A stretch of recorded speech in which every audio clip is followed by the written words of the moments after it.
El Instituto Mexicano de la Radio presenta Cuidados paliativos, cuidados paliativos. Vivir con calidad para no morir antes de morir.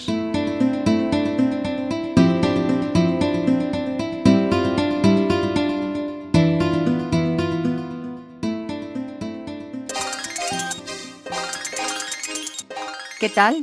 Soy Lucelena Olaiz Cortina, directora administrativa y de enseñanza del Centro de Cuidados Paliativos de México, una institución de asistencia privada no lucrativa que se dedica a dar cuidados paliativos domiciliarios. Y en la serie Cuidados Paliativos, hoy vamos a hablar del tema la resiliencia. Y es para mí un honor tener a la doctora Lidia Pérez López. Ella es filósofa y psicóloga, es reconocida como humanista y comunicadora, rectora de la CUEP, Comunidad Universitaria de Estudios Profesionales, que desarrolló la primera maestría en tanatología y cuidados paliativos, reconocida oficialmente por la SEP en nuestro país. Fundó también dos instituciones culturales y humanistas muy importantes, que es el Comité Pro Revaloración de Giordano Bruno e Inspira Ideas que Unen. Estas instituciones, de gran solidez, tienen prestigio y están dedicadas a la formación humana a través de enseñanzas interdisciplinares de antropología, filosofía y psicología. La doctora además aquí es de casa, porque ya antes, hace años, tuvo aquí dos programas muy importantes que fue Para lidiar con el día y Filosofía diaria de Sócrates a Sartre.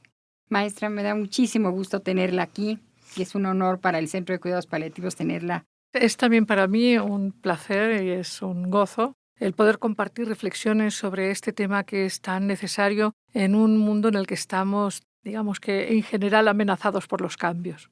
Ya hemos estado hablando en varios programas ya de lo que significa ser o tener un enfermo terminal en casa. La crisis que eso ocasiona, las dudas, las angustias, todas esas emociones que se despiertan. Y por eso, hablando de esta herramienta que usted quiero que nos platique, ¿qué es la resiliencia? Bueno, la resiliencia es una fortaleza, podríamos decir que es una fortaleza en distintos seres, porque la palabra resiliencia es una palabra que tiene su origen en un término latino, viene de la palabra resilio, cuyo significado es saltar hacia atrás, rebotar, podríamos decir. Es volver a. Y en este caso se ha utilizado este término latino, para explicar la capacidad que los seres humanos tenemos de recuperar nuestro centro, nuestra fuerza, nuestra capacidad frente a situaciones que nos han debilitado, nos han mermado, nos han confrontado y creado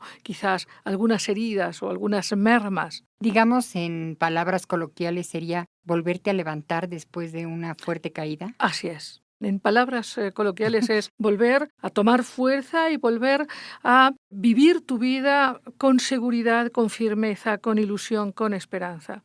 En realidad, la vida es inevitable que pasa por ciclos, es inevitable que tengamos algunas confrontaciones, algunas pérdidas, en fin. Algunas son muy grandes, otras son menores. Y hay incluso personas que desde que nacen tienen que enfrentarse con dificultades extraordinarias. Digamos que hay niños o niñas que incluso en su primera infancia se enfrentan con ambientes que son muy poco propicios para su buen desarrollo, su plenitud. Entonces, todos los seres humanos nos encontramos con, entre comillas, circunstancias favorables, pero también desfavorables, y todos debemos pasar por pérdidas, todos, inevitablemente. Entonces, cuando el carácter ha sido bien formado, bien desarrollado, se dice que tenemos capacidad de resiliencia, es decir, de enfrentar las dificultades. Hay una manera de verlo que es volver a conectar la fuerza, la capacidad, la energía, la confianza en uno mismo y en el mundo. Esa sería una manera de ver la resiliencia.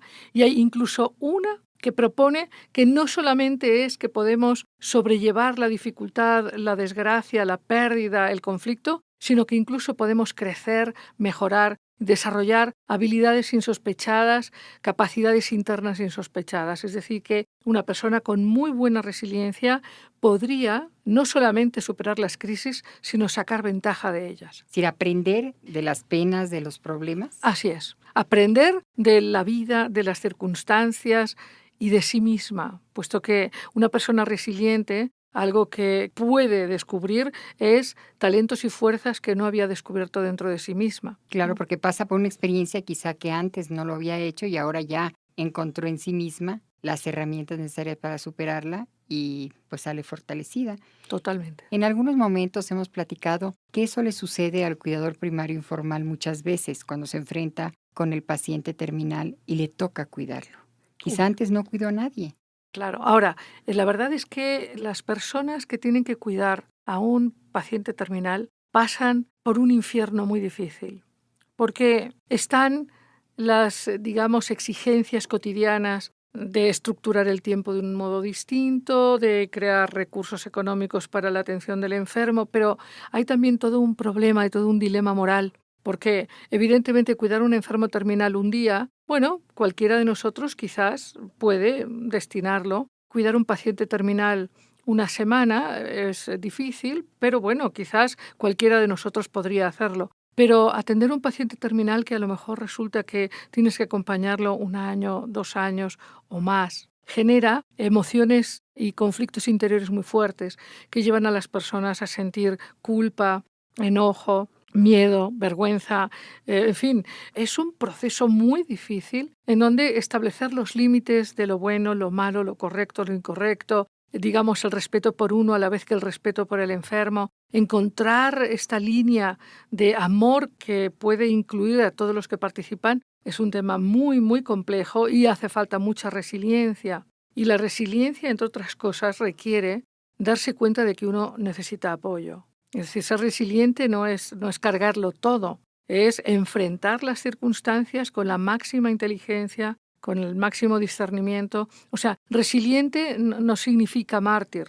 Es decir, es buscar todos los recursos que tienes, potencializarlos en tu beneficio para dañarte lo menos posible y salir fortalecida. Así es. ¿Qué diferencia habría con la invulnerabilidad? Bueno, justamente a veces las personas piensan que ser resiliente es echárselo todo a la espalda, como si uno fuera de hierro, como si realmente uno no fuese vulnerable también, porque a lo mejor si nos comparamos, que eso es una conducta muy frecuente y poco sabia, si nos comparamos con el enfermo, pues nos sentimos muy bien frente al enfermo que está peor. Pero también nosotros, humanos, aunque tengamos la más capacidad o más energía o más posibilidades en un momento dado, también somos vulnerables, también podemos cansarnos, debilitarnos, estresarnos, entristecernos, en fin, también nosotros somos vulnerables. Entonces, hay personas que piensan que si uno es bueno, si uno es buena persona, entonces está bien sufrir mucho,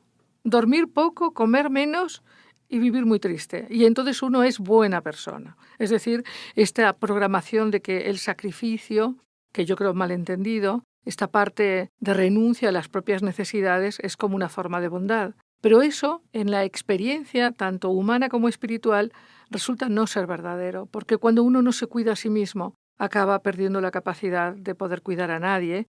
Y cuando uno vive desde esta posición martirista, renunciando a las mínimas necesidades de sueño, de comida, de autocuidado, en realidad uno se vuelve una carga emocional para todos, incluso para el enfermo al que estás cuidando, que en realidad está viviendo y experimentando pues esta como deuda, ¿no? Entonces, algo que es muy importante es no sentirse invulnerable, no sentirse, decíamos aquí, como todopoderoso, sino que hay que entender que ser resiliente es tener la capacidad de aceptar la pérdida, el conflicto, la dificultad, porque hay que ser resilientes hasta en el tráfico de la ciudad, ¿no? Pues si uno tiene poco tiempo y resulta que hay mucho tráfico y hay poco estacionamiento, uno tiene que ser resiliente, porque si uno no fuera resiliente, se estaría uno enojado y estaría uno en estrés todo el día, ¿no? Nos quedaríamos incapacitados. Lo que quiero decir es que la resiliencia, estamos hoy hablando de las personas que cuidan, pero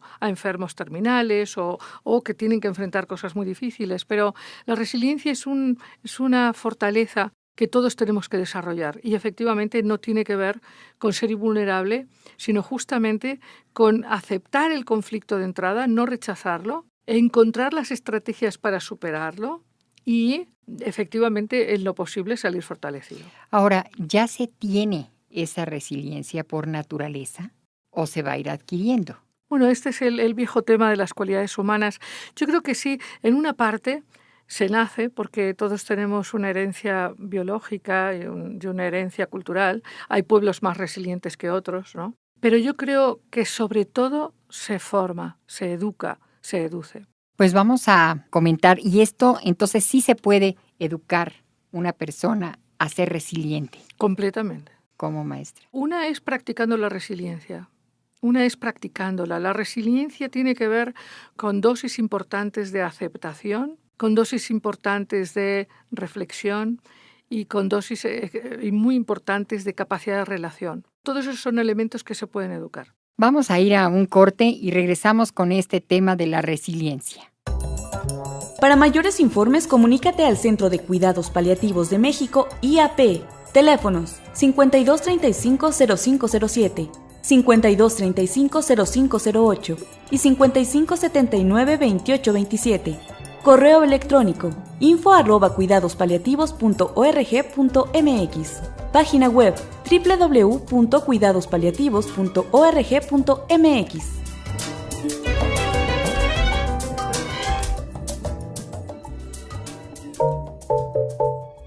Cuidados paliativos. En un momento regresamos.